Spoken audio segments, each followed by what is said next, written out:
Happy Monday. Welcome to the Social Skills Coaching Podcast, brought to you by Patrick King Consulting and Newton Media Group. Today is the 8th of November, 2021. In previous episodes from today's featured book, The Art of Everyday Assertiveness, we discussed passive, aggressive, and passive-aggressive communication styles. Today we'll wrap up that discussion with the assertive communication style. Assertive communication style. Assertive communication is standing up for yourself, being clear and direct when sharing your thoughts and feelings, and protecting your rights without taking away the rights of other people. Assertive communication is a product of high self-esteem and doesn't come naturally to people who haven't been taught to respect themselves and others and to value themselves on a physical, spiritual, and emotional level. Assertive communicators are just as good at listening as they are at clearly making their point. They don't allow others to abuse them and make sure to treat others respectfully, giving good eye contact and standing tall with open, relaxed body language. They feel they deserve a fair outcome and are confident in themselves, creating a safe platform for others to express their views.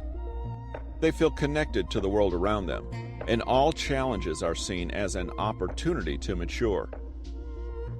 People respond well to assertive communicators, as they feel respected and know they aren't expected to provide anything they didn't agree to. They know the assertive communicator will have well-thought-out reasons for making their point and are inclined to treat them fairly in response. Assertive communicators can navigate any situation without the hangover of resentment, anger, or lack of control that the other three styles generate. The assertive communicator doesn't dread confrontation or overcompensate for feelings of insecurity by bullying others. They ask for their needs to be met and accept the response. In turn, they expect others to respect them when they give their own opinion. An angry customer has raised his voice at a retail worker who calmly explains that although she understands he's angry, she doesn't deserve to be spoken to in that way at work and is doing her best but can't help him if he continues. Her active listening and reasonable request placates the customer, who apologizes, explains he is stressed because the item he is looking for is a last-minute birthday gift, and gratefully accepts her help to find a suitable substitute. This communication style lends itself perfectly to being assertive, as she was able to look after her own rights while finding a win-win solution. She wasn't passive by accepting the man's bad behavior or aggression by losing her temper, so she didn't compromise her own needs. Giving the customer an option to change his tone or leave the store, rather than trying to control him, further confirmed her assertive style and led to the best possible outcome. Choosing to be assertive. You can identify which of the four communication styles you've adopted in any situation by noticing the types of phrases you're using.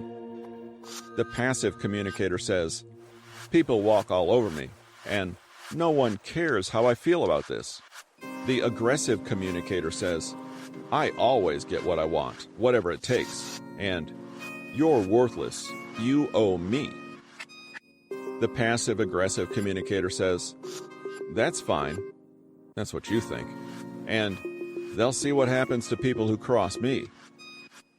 The assertive communicator says, "We're both entitled to respectfully express our opinion."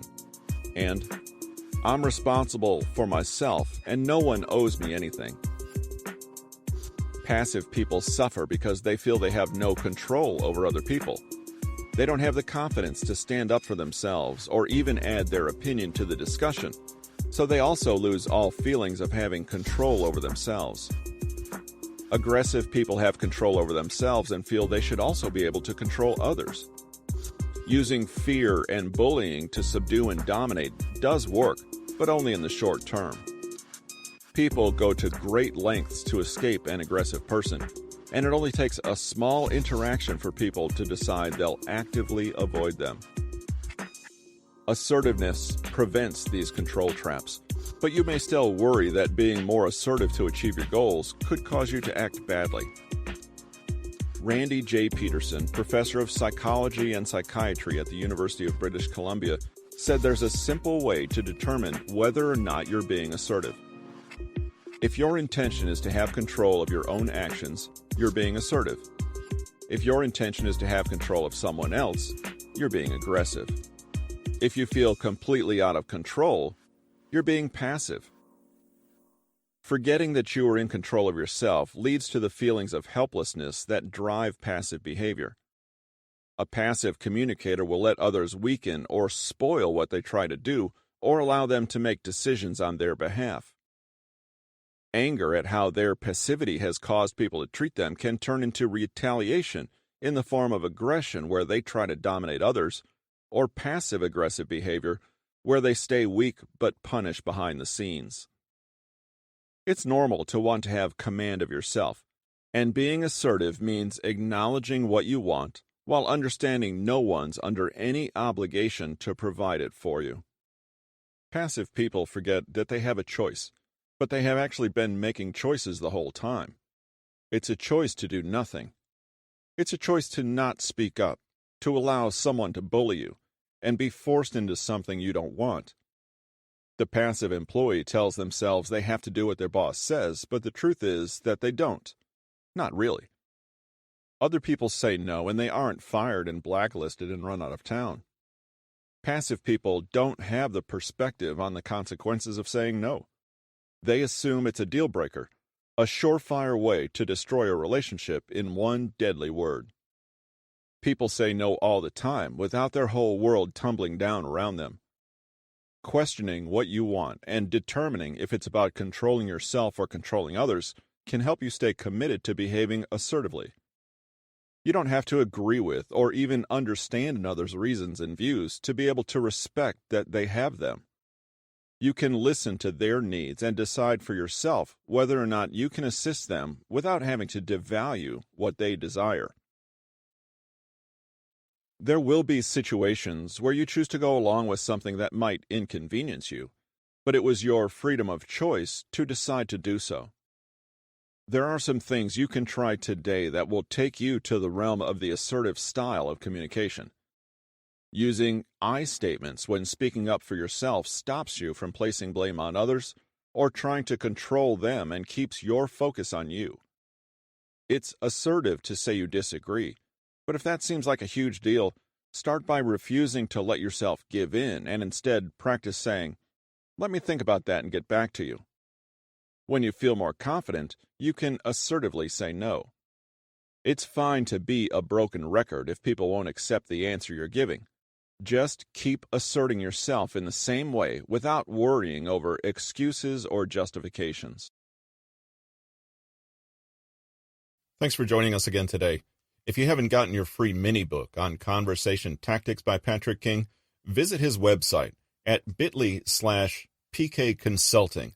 That link is in the show notes. And register to get a free mini-book on conversation tactics.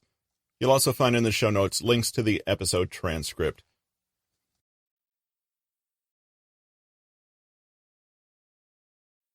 Today's material was from The Art of Everyday Assertiveness, now available as an audiobook on Audible.